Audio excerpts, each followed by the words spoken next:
I want us to consider another aspect of prayer, and it is this: prayer is a resting place for the heart, a place where your heart can regain strength. It is a place where you can be safe. That is prayer. I would want to invite you again to open your Bibles to Psalm 84, and if you have ball pens with you or a marker, would you kindly mark down 3 verses for your consideration later this week. If you would be able to find time to read through this chapter again, I would want you to meditate on these 3 verses. We call this the 3 blessedness in Psalm 84. The 3 blessednesses. Kasi plural eh. I want us to read first of all verse 4 together. Ano? Verse 4. Ready? Begin. Blessed are they that dwell in thy house. They will be still praising thee, Selah. So could you kindly mark that? Blessed. In verse 4. Blessed are they that dwell in thy house. The second verse that we will read is in verse 5. Next verse lang. Ready? Begin. Blessed is the man whose strength is in thee, in whose heart are the ways of them. Kindly mark it. Blessed. Blessed is the man whose strength is in God. And then finally, let us read verse 12. Ready, begin. O Lord of hosts, blessed is the man that trusteth in thee. Ito yung tatlong blessednesses or tatlong blessings that we can find in Psalm 84. Let us pray first, dearly beloved, and let's just commit this study to Him.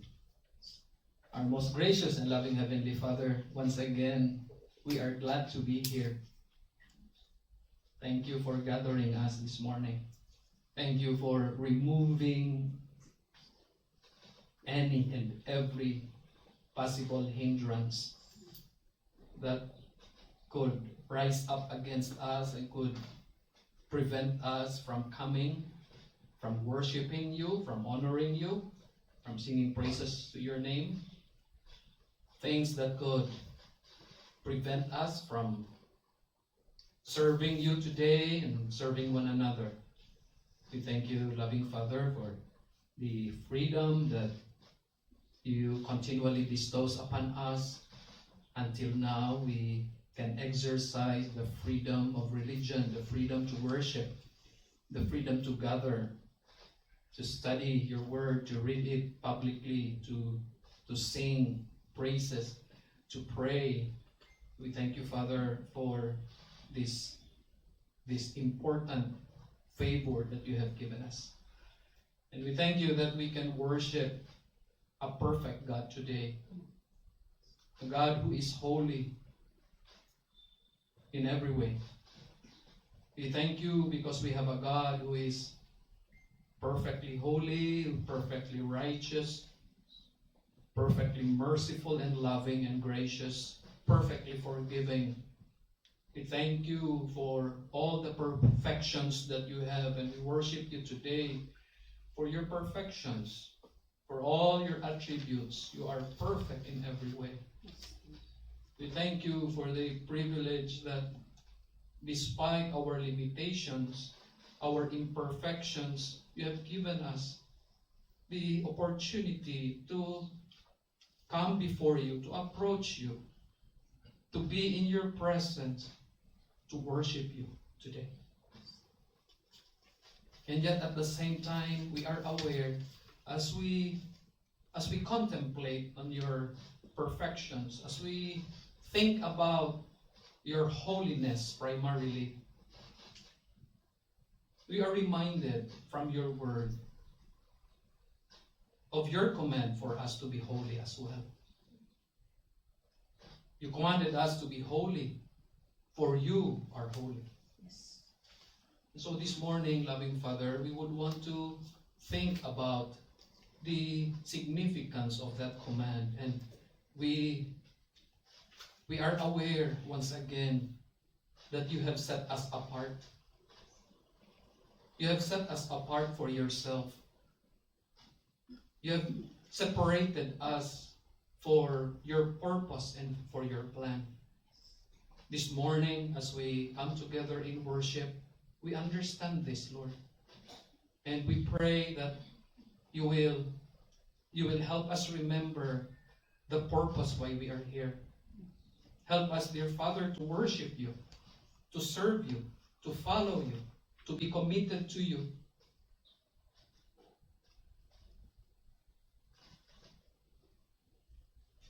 Give us grace, enable us to step aside from our own purposes and from our own plans. Help us, dear Father, to step away from the purposes of the world and to just follow you, to just follow your purpose, to just follow your plan for each one of us. This morning, we pray that you will enable us by the power of the Holy Spirit, that we would be able to yield ourselves to you. Dear Father, we thank you because you have made us your own possession by the death of the Lord Jesus Christ. You have set us apart because of his precious blood. The Lord Jesus Christ paid the penalty of our sins through his precious blood. And 1 Corinthians tells us that because we have been paid for by his precious blood, you have set us apart. In this morning, dear Father, we pray that you will enable us to sing, to pray, to study your word, to meditate on it, fully aware that you are setting us apart for a particular purpose. And may it be that throughout this coming week, we will live our lives and we will do every task and every activity that we will do with that full awareness that you have set us apart for a particular purpose, and that is to honor you and to glorify you. This morning, dear Father, we ask for help and for enablement, because we understand that part of your purpose for us is to seek you, to always seek you in our lives through prayer. And for this month, we pray that you will enhance our understanding and even our love for prayer, our commitment to pray, that we will be intentional in our prayer time, that we will be intentional in the effort of communing with you through prayer, that we will always seek your face. That is your plan and purpose for us. And so may it be that through the study of your word today, we will come to realize that whenever our heart is restless, we come to you in prayer, knowing full well that in prayer our heart can find rest in you. And so please bless us as we study your word. In Jesus' name. Amen.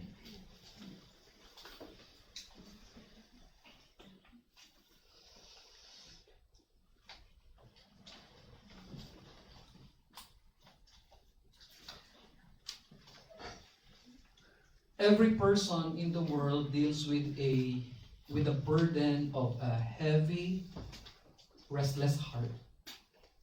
Lahat ng tao sa mundo. When we wake up in the morning, we deal with the burden of the heaviness of a weary, restless heart. We live in a time called the age of exhaustion.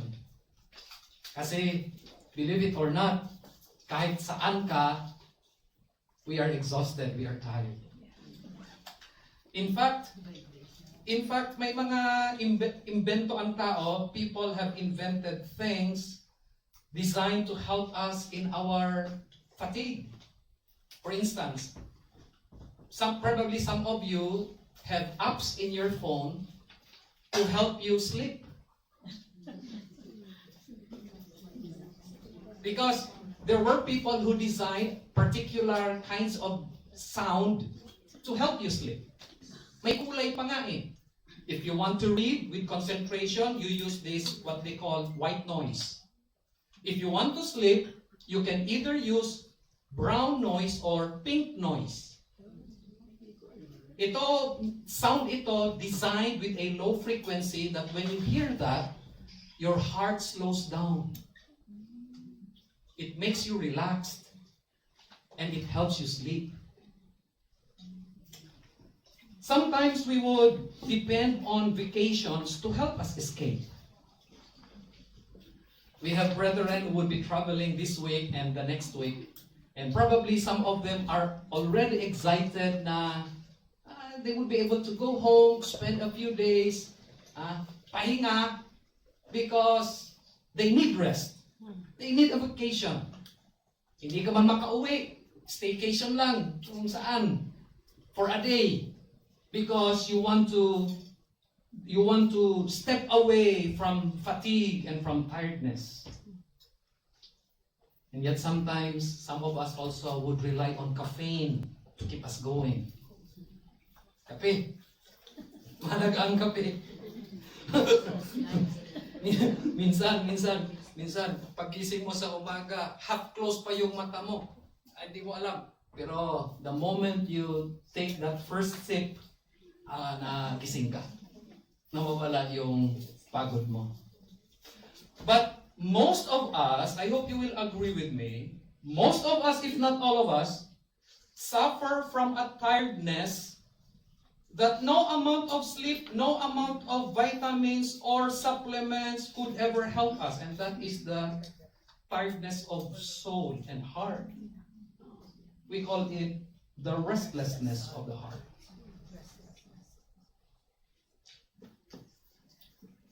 Our hearts are restless when the soul is yearning for a deeper companionship with God, and yet the mind is being distracted by so many things.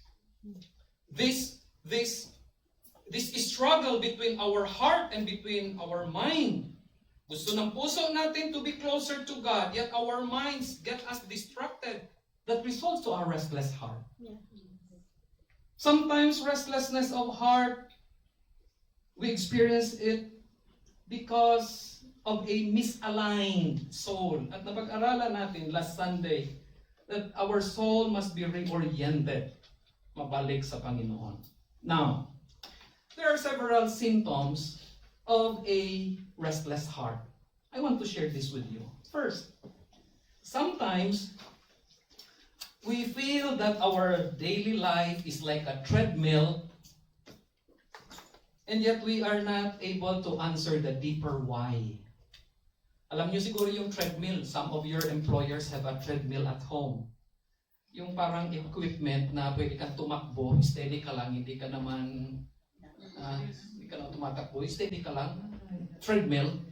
Some of us feel every day of our lives, we wake up, we go through these routines of our daily schedule, our activities and responsibilities. We go through this day after day, year after year, but we are unable to answer the deeper why. Bakit gumigising tayo ng ganito? Bakit ginagawa natin ito? And that gives us a restless heart. Sometimes our hearts are restless because our external life does not match our internal values. There are things that we are forced to do. Gagawin lang natin, and yet we struggle deep inside because our internal values are going against the actions that we are doing.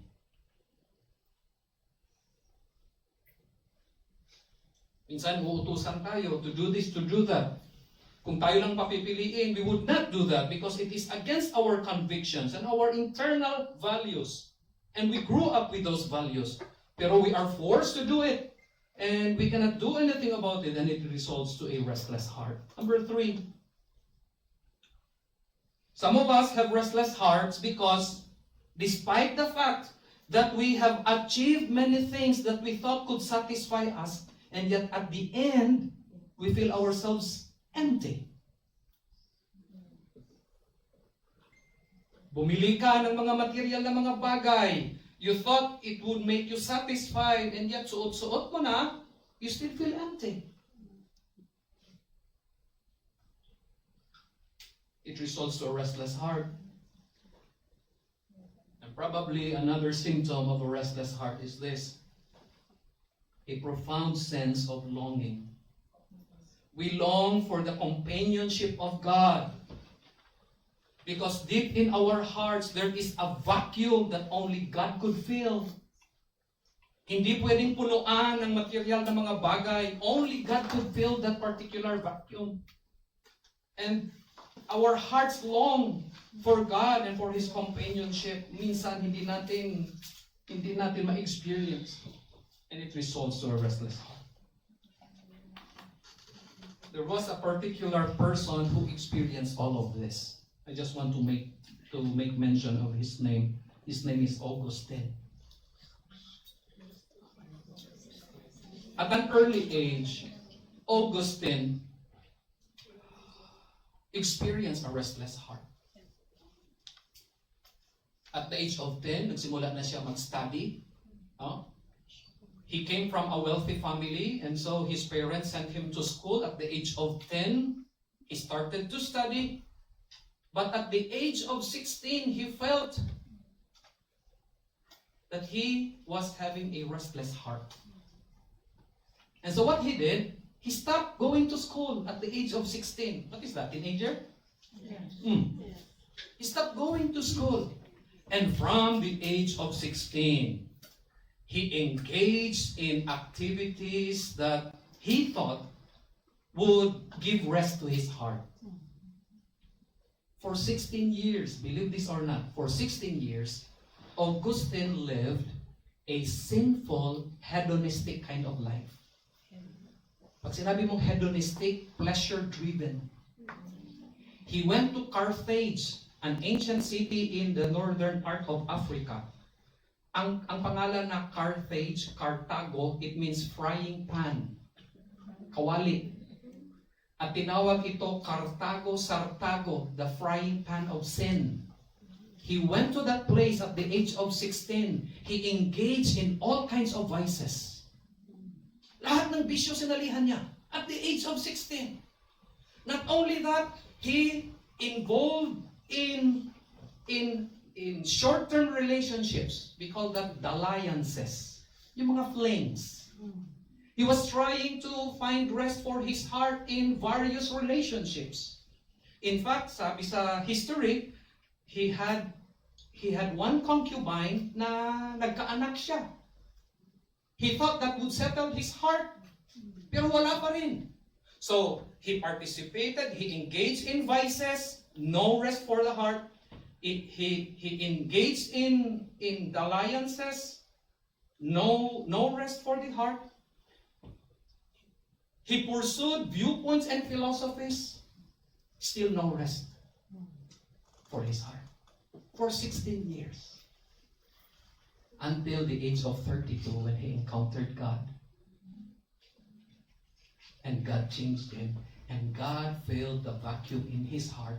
And his heart found rest in God.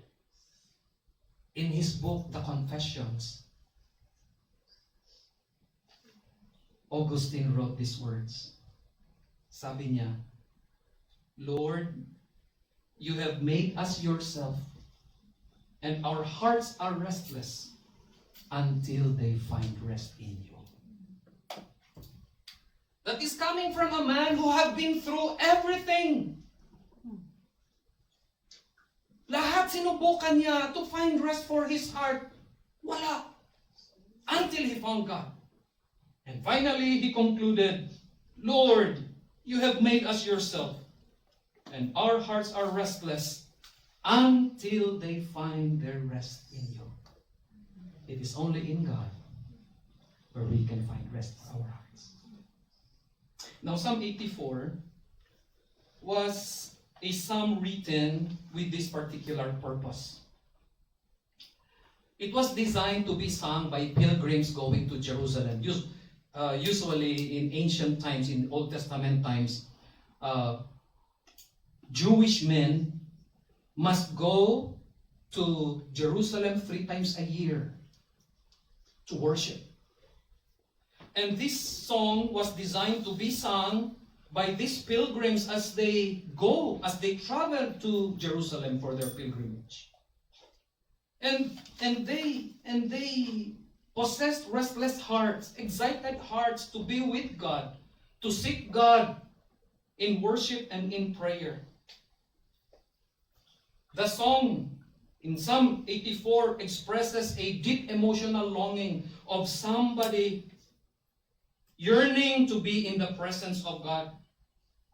This was written by the psalmist who believed that to be in the presence of God is to be at rest.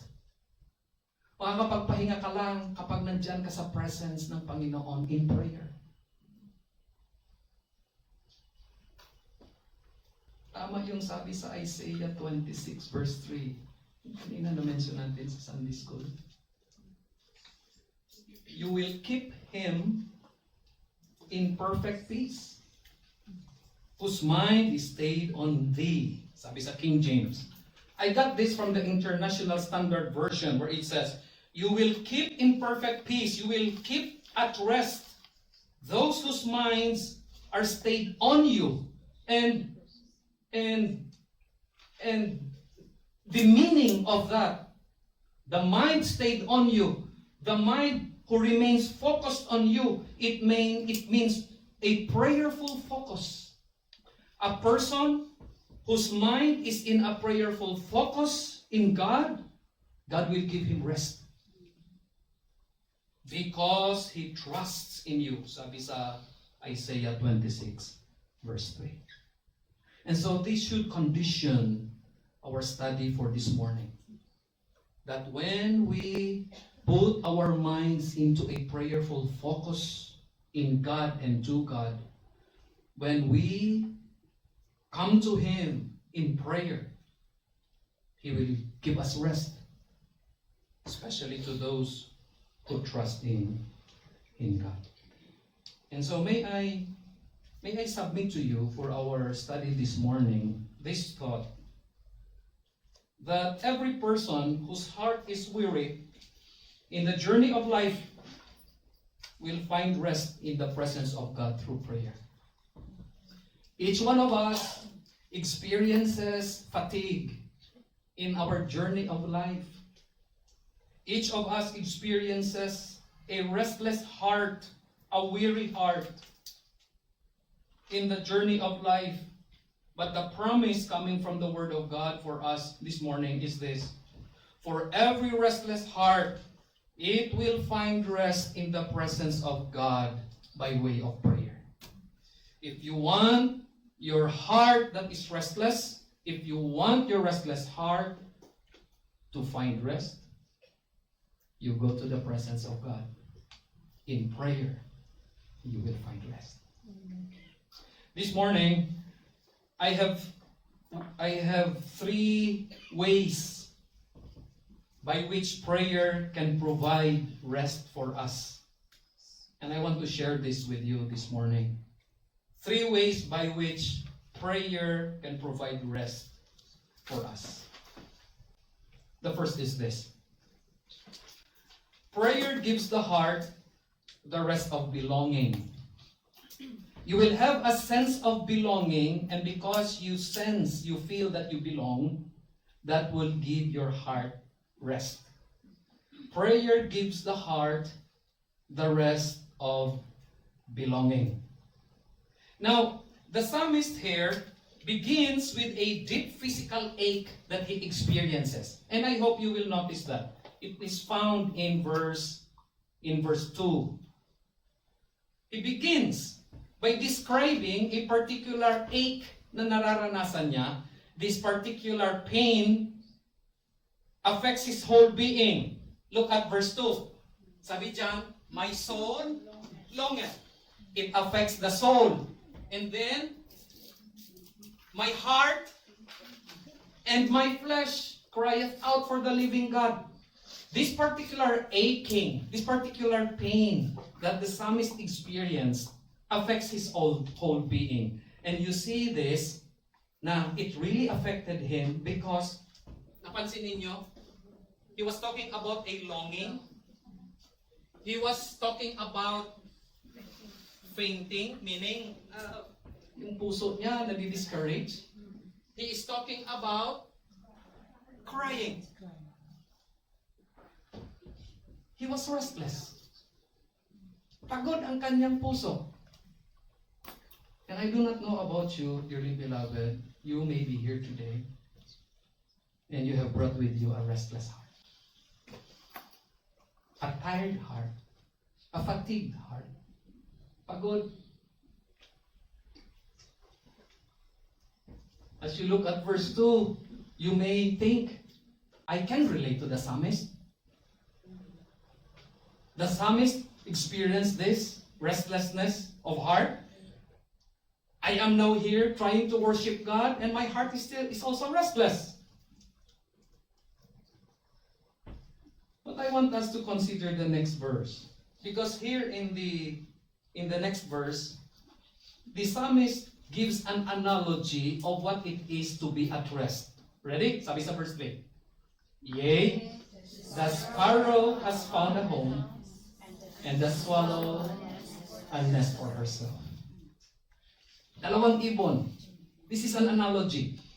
Now, I have mentioned already, probably last year, na yung sparrow dito, yung maya.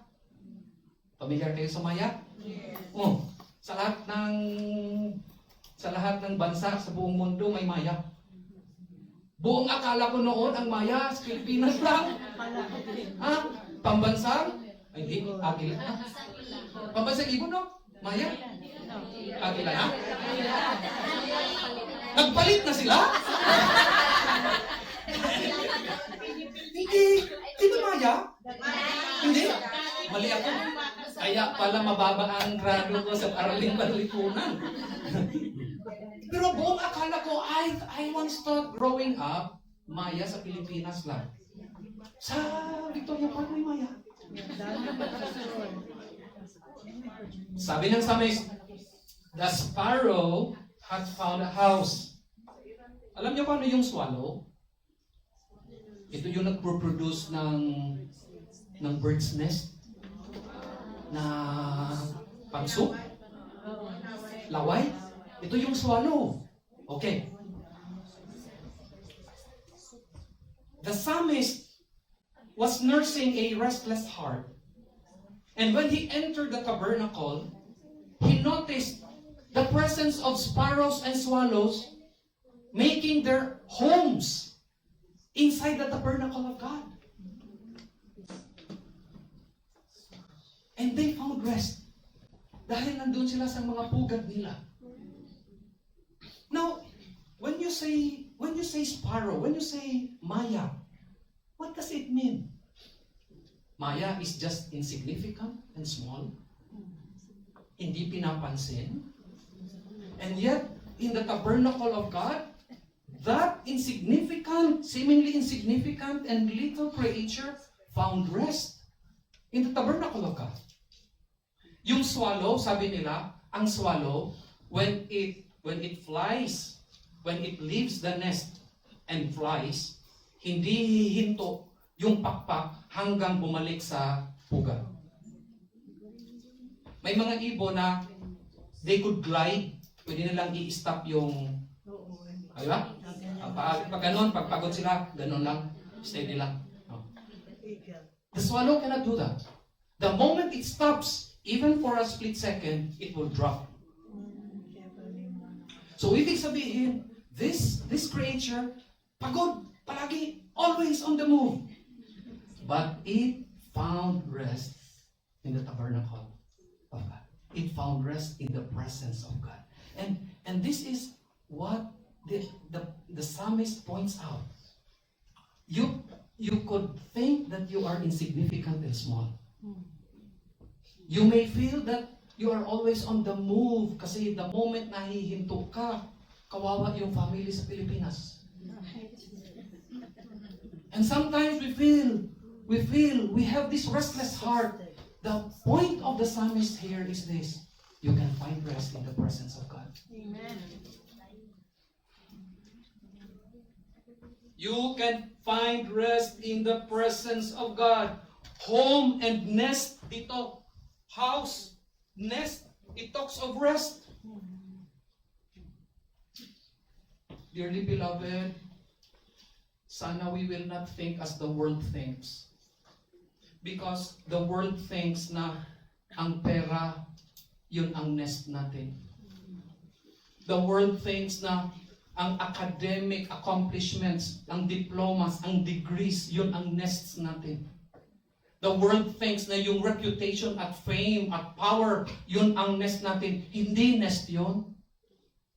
All of those things are just purchase. Alam niyo kung anong purchase? Dapuan lang. Hindi. Ano again yung nest? Hindi. Kahapon pa ito. Kahapon pa ako nakakalimutan ko yung word ako.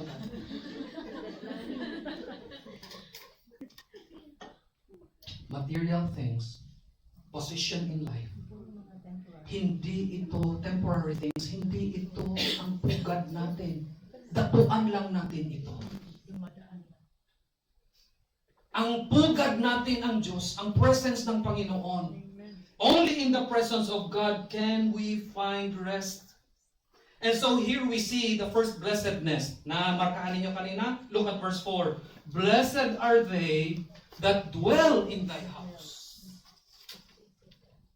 Be like the sparrow. Be like the swallow. You may feel you are insignificant and small, but be like the sparrow. Punta ka sa presence of God in prayer and pray, and you will find rest for your heart. You may be always on the move and you are afraid na hihinto ka kasi the moment huminto ka, kawawa sila. And it gives your heart restlessness. But be like the swallow. Go to the presence of God. Pray to Him and you will find rest in your heart and in your soul. That rest is the rest through prayer. Prayer is not a religious duty. It is going home to God in prayer. Minsan iniisip natin na parang obligasyon natin yung prayer. Pagising natin sa umaga. Pagising natin sa umaga. Pray tayo ng maikli 2 minutes kasi duty, Christian duty. It is not a Christian duty. It is going home to God. It is finding rest for your heart in the presence of God. Kasi if you are growing, if you have faith in God, if you have a relationship with the Lord Jesus Christ, you will cherish every moment that you spend time with Him in prayer. Diyan ka kukuha ng lakas, diyan ka kukuha ng comfort, diyan ka kukuha ng guidance. In the presence of God, there is rest. It is not a Christian duty. It is flying home. It is going to your nest. It is going to the presence of God. And so, tama ang sabi ni Jeremiah sa Lamentation 3:41. Sabi niya, let us lift up our heart with our hands unto God in the heavens. Let us have the confidence to pray to Him. It doesn't matter what posture you will have in praying.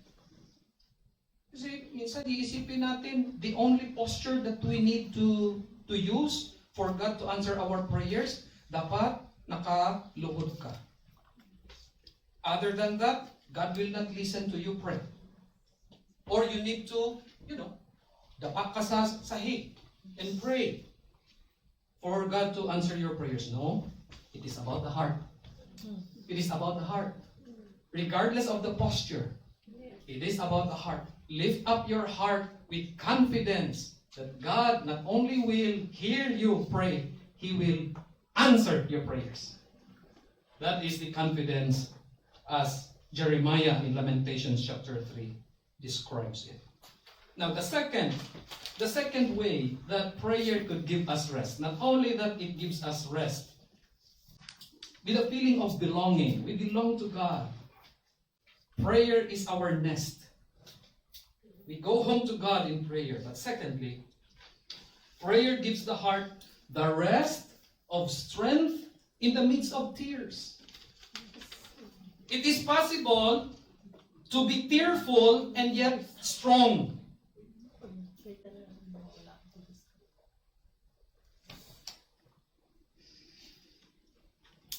Can you open your Bibles to Psalm 6 sa call to worship natin kanina? Let's read verses 6 and 7. Madali lang. I-point out ko lang ito. Because tears is a common part of our life. Lahat tayo. Psalm 6 verses 6 and 7.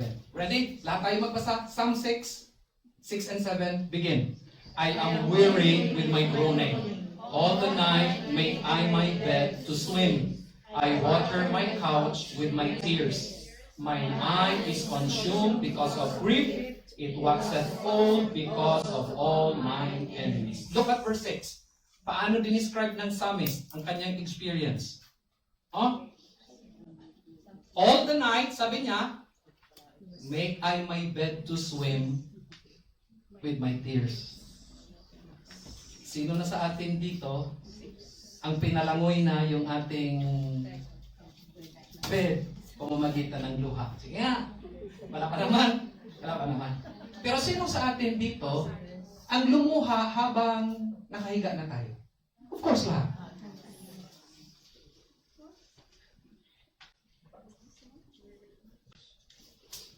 And I brought that up because this is a common experience. Sabi kasi dito sa verse 6, these pilgrims passed through the valley of Baca.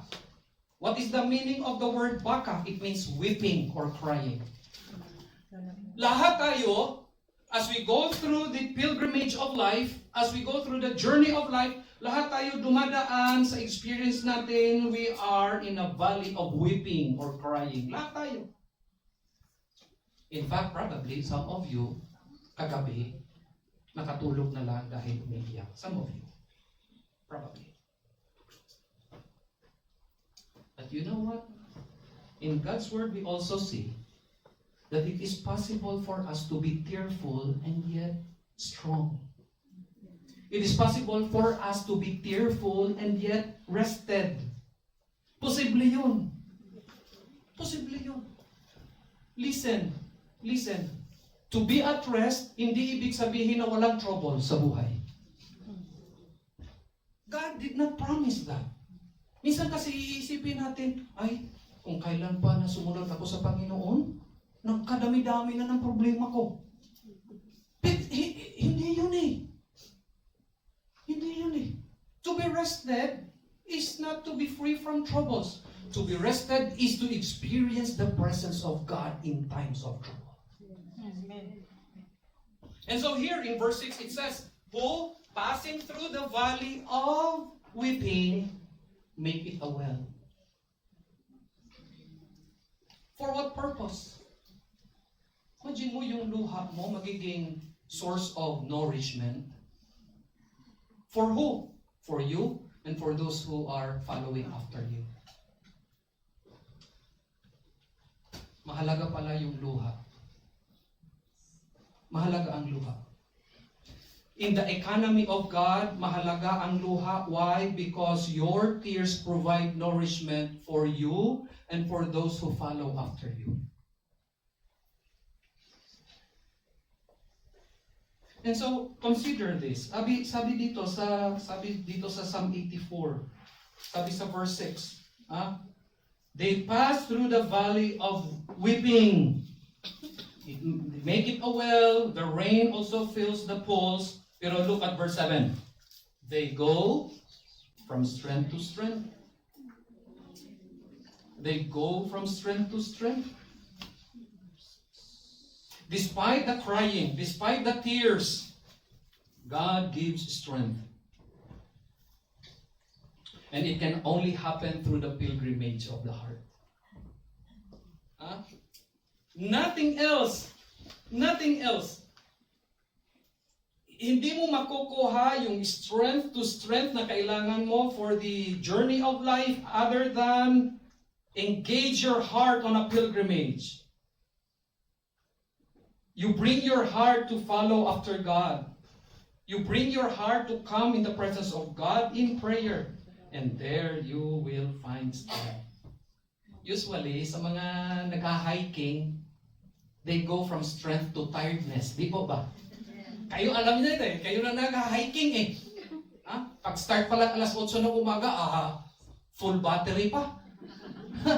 Pag alas 12, alauna, kalahati na lang. Pag alas 4, battery empty. That is what happens. Pero you see, in prayer, however, we go from strength to strength. Hindi nawawala yung strength natin in prayer. We go from strength to strength. And so while we pass through the valley of weeping, as we pray, God gives us strength to continue on in our pilgrimage of life. Yan sabi ng Isaiah 40:31, and we read that a while ago. Diba? Ano sabi? They that wait upon the Lord shall have their strength renewed. If we put our faith, our trust in God, as we pray, we rely on God, we lean on Him, He will renew our strength. We go from strength to strength. And this is the second blessing here. You find that in verse 5. Blessed is the man whose strength is in Thee. Blessed is the man who has found his strength in God. Saan mo kinukuha yung lakas mo para sa araw-araw? Saan mo kinukuha? Pastor, sa lipubitan!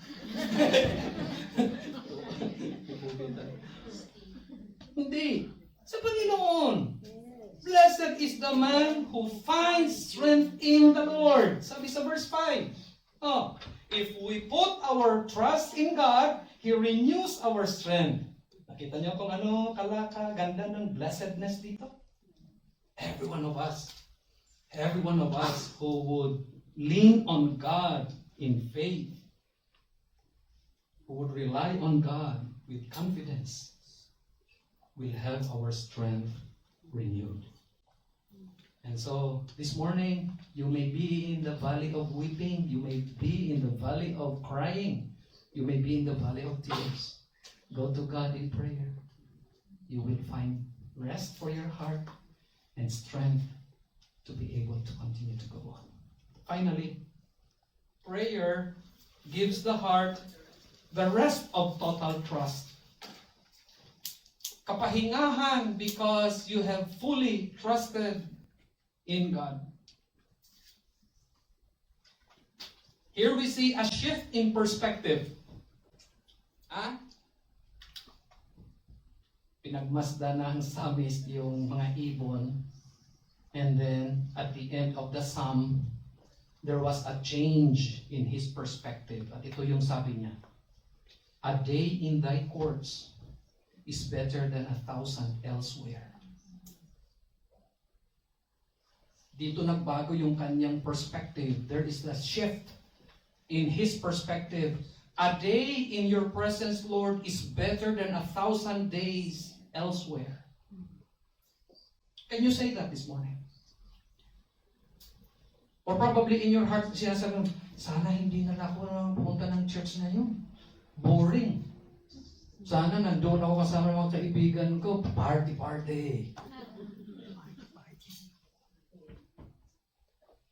Dito nag-change yung perspective.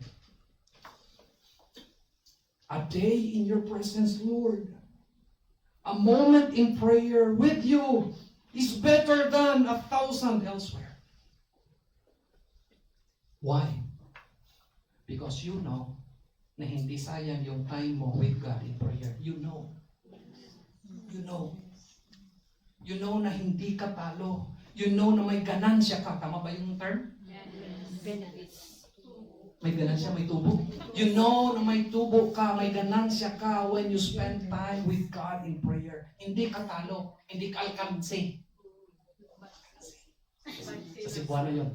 Hindi ka talo. Hindi ka lugi. May ganansya ka. When you spend time with God in prayer. And so, sabi niya sa verse 10, I would rather be a doorkeeper. Alam mo yung ano yung doorkeeper?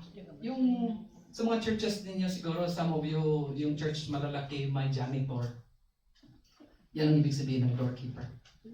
I would rather be a sexton, a janitor in the house of God than to be, sabi niya, than to be in other places. Why? Because even to be a janitor, even to be a cleaner in the house of God is to be in the presence of God. When I was still pastoring a church doon sa Valencia, Bukidnon, mag-asawa yung janitor sa church. Nauna maging janitress yung babae, si Nanay Dina. And every time she finishes cleaning and watering the plants, she would sit on one of the pews and pray. Yan yung palaging practice niya. Before she goes home, she would pray. Pagkatapos, na-save yung kanyang husband, tapos sumama na yung kanyang husband, sila ng dalawang mag-asawa, naglilinis sa before they go home, they sit together and they pray together. It is better to be a doorkeeper in the house of God. Why? Because you come to spend time with God in prayer. And when you spend time with God in prayer, you find rest in your heart. Anong promise dito? Sabi sa verse 11, and this was part of the lyrics that the choir sang a while ago. For the Lord God is a sun and shield. Look at verse 11. For the Lord God is a sun and shield. As the sun, ano yung ibinibigay ng araw? Warmth, clarity, light. God gives us light for our life. As the shield, He gives protection. And so, we can walk uprightly because God is our sun and He is our shield. We can walk uprightly. At ano yung promise of verse 11? No good thing will God withhold from them who walk uprightly. Kapag tuwid yung paglakad mo kasama ang Diyos sa buhay mo, no good thing will God withhold from you. Yun ang promise ng Diyos. And He can do that for you. He can help you walk uprightly because He is both your sun and your shield. This gives us confidence. Ito din yung nagbigay ng confidence kay David in 2 Samuel. In 2 Samuel chapter 7, sabi ni David, prayer niya, for thou, O Lord of hosts, God of Israel, has revealed to thy servant there is David, saying, I will build thee a house, therefore hath thy servant found the courage to pray. We can find the courage to pray when we find confidence in God. That He answers our prayers and He gives what He deems best for us to give. The Lord, sabi sa verse 11, the Lord will give grace and glory.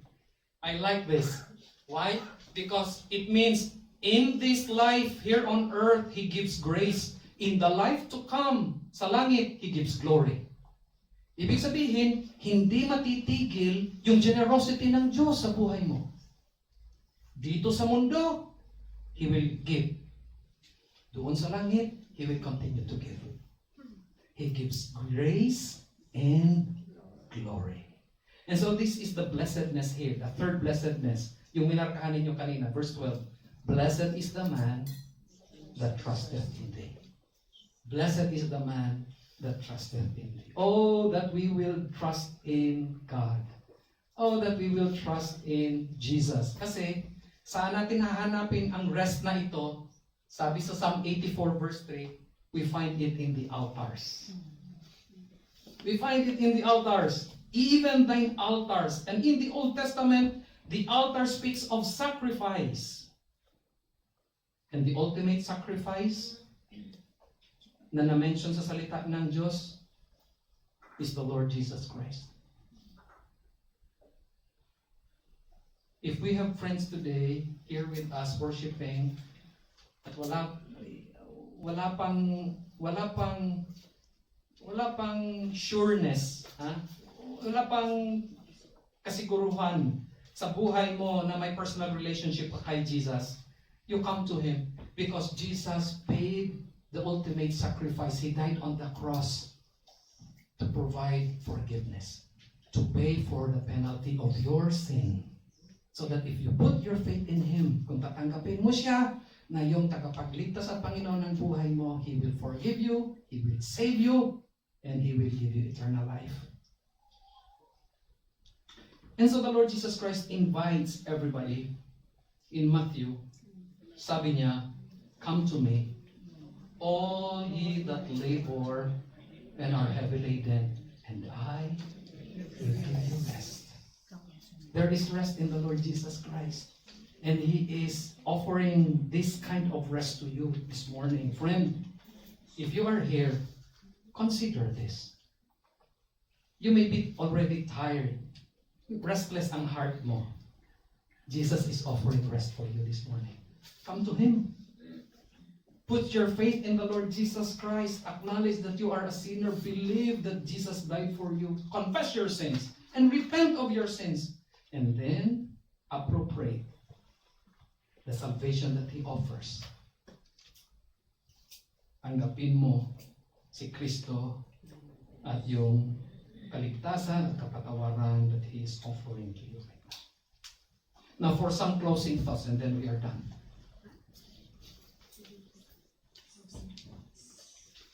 How to find rest for this week? Una, acknowledge your longing.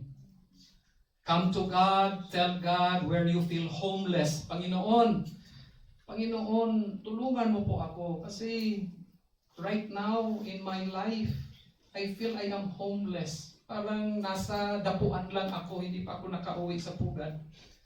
Let me come home to you, dear God. Acknowledge your longing. Come to Him and ask for rest. Ikalawa, surrender your valley. Surrender your valley. Hindi sayang ang luha. Let God handle it. Surrender your valley and trust Him. Ask Him to turn it into a spring to nourish you and those who are following after you. Third, trust in the sun and shield. God is your sun and shield. He gives you grace and glory, and He will not withhold anything to those who walk uprightly. God bless His word. God bless you. May you find rest for your heart in God through prayer this week. Father, thank you for your word. And thank you for encouraging our hearts today. Help us, dear Father, to come to you, to your presence in prayer, and to find rest for our hearts. In Jesus' name.